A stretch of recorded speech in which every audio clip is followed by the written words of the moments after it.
You know, sometimes we're irresponsible as show creators. Yeah, you know? I mean, I try to be. Yeah, I mean, some stuff we write is socially responsible, but that's by accident. Most of it is. That's on purpose. It's pretty fucked up. That's what I like. Sugar and toys, sugar and toys, sugar and toys, sugar and toys, sugar and toys. So we're back again, episode 8, Sugar and Toys. Love it. This time we decided to send Kyle on a staycation, like right in his living room. We equipped him with some Lil Romeo rap snacks. Delicious. And some imported beach sand from Long Beach. This episode was inspired a lot by just the whole concept of FOMO and like, you know, people feeling like left out of shit.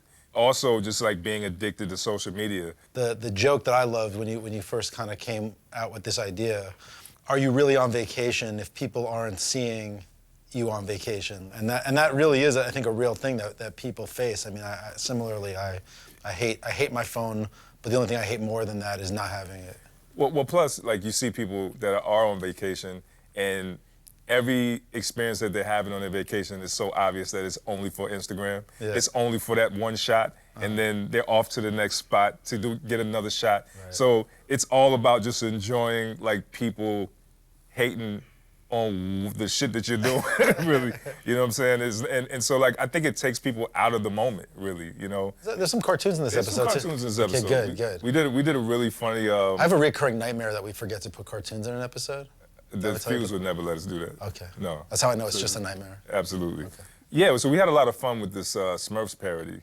Whoa, the Perps. Yes, the Perps. This was seemed like the right vehicle to, like, address this Rachel Dolezal situation. And although it's like it did happen kind of a while ago, but she's always kind of in and out. Oh, yeah, she's not going anywhere. Yeah, she's still reminding people that she's black. So we thought it would be funny if it turned out that she's actually like appropriating Smurf culture. Y'all got a fully grown Caucasian woman perping as a perp, and nobody gonna say nothing? I understand the heightened sensitivity to it, and I feel it too at times, you know what I mean? So like, but at the same time, I also understand it from the other side because, you know, we also live in a culture where things become popular and everyone wants to participate, and you know, not because they're looking to disrespect another person's culture, but just because it's cool, you know? So the idea of like, you're a hip hop fan, or you're a fan of African art, or you're a fan of something is one thing. You can do that and be white. Right, but you know, and then she's a perpetrator though. She's a perpetrator. That's what perp is short for. You see what I did there? Yeah. Kylie Potato Head. That one. Yes. I think this is one we came up with in the room, right? The writers. Uh-huh. And it was just the topic of like Kylie like getting so much like plastic surgery and trying to like keep up with the Kardashians. And we just thought we'd take it to an extreme. I'm gonna tell him the truth. Okay, Travis. The truth is, I'm just a potato head. And this is how I look without makeup.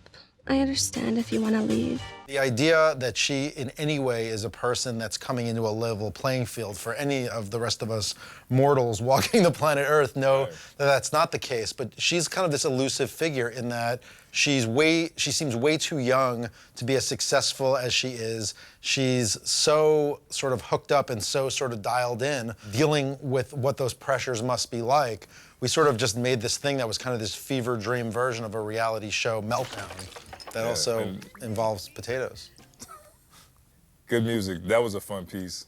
And I think this idea came about really, really late at night. Because I know we were scrambling to like complete an outline for this episode. And, you know, this is, again, I notice anytime when like we're really up against the wall, we have a tendency to go a lot more silly and go a lot more strange and bizarre. And, you know, so there's not a whole lot of social commentary in this one. This one is really just about the idea of like, you know, Kanye West's record label, Good Music. Pusha-T has taken sway on a tour of Good Music, and we discovered that Good Music is only one level of the company. There's also Trash Music, which is right beneath it. Well, actually, no, in between that is I Music. I Music, I'm sorry. Right, so you have Good Music, I Music, and then at the very bottom you have Trash Music. So we put some artists in the I Music and the Trash Music level that we don't actually think are trash. I just wanted to say that for the record. I thought we thought everyone was trash. Well, no, I love J. Cole. You know what I'm saying? I think J. Cole is dope. Although a lot of people do say he's trash, and I always thought that was strange because I like him. I think he's a That was great, kind of the great artist. inspiration of the piece, right? In a way, was his defense. I mean, Well, that people was defending him, that everyone was running around calling him trash when clearly Yeah, he's clearly not trash. He's but, like, alright. people- But yeah, he's maybe good on a good day. But it's one of those things again, man, where like, you know, we poke fun at a lot of people that we actually admire and we actually like. You know, like I'm a huge Pusha-T fan, but like it's funny to hear him constantly remind Sway that he sells drugs because that's all the fuck he talks about. Yeah. Then we brought back OG Steve. That's the Blue's Clues parody. That is, I mean, you've played a lot of great roles, but like OG Steve, like I said, it's like that's Mr. Robinson, Eddie Murphy's grandson from old Saturday Night Live.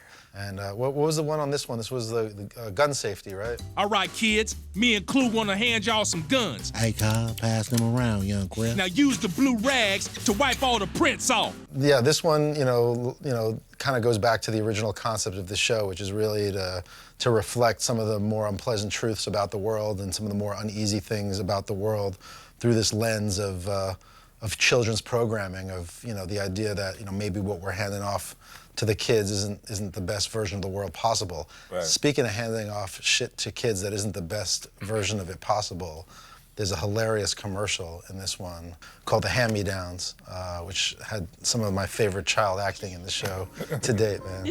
Damn it, I thought my parents were poor. Hand-me-downs, when you can't buy toys because you're unemployed. Most of these sketches that we do are like really representing the world in a real way, like the Clues, or like hand-me-downs, because there's a lot of kids that actually don't have a choice but to get hand-me-down toys. Being able to sort of portray all those perspectives where there is this kind of reveling in the sort of harshness and the fuckery of it, Right. but then also kind of capturing the feeling sort of behind it. A certain degree of it is actually, I think, good because it does manage your expectations in life. You know what I mean? Really, because we kind of sold this American dream, everybody, every kid, and a good amount of reality checking is good. No, we don't have the money to get that shit. You gonna have to wear these drawers that belong to Uncle Leroy. Hey, Carl, you know your Malones?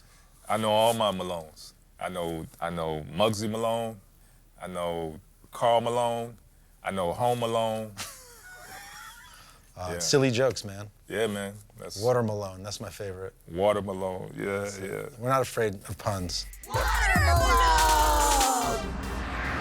We know Water Malone! You've been to Post Malone's house before, right? I have. It was pretty crazy. Yeah. He literally had a tattoo artist that, like a live-in tattoo artist. He was there 24 hours a day. His whole job was to just give people tattoos. My sugar and toy. All right, man, it's been fun, man. Episode 8 is in the can. We're moving on to the I next. think 9 comes after 10, Yeah. after 8. Ironically, actually, if you're into trivia, We can't just get a clean out. See, let's just try one that's just a clean out. Ready, go. We're done. Bye. Sugar and toys, sugar and toys, sugar and toys. Pop. Pack a bowl. Get the water. Pack a bowl. Get the ice. Pack a bowl.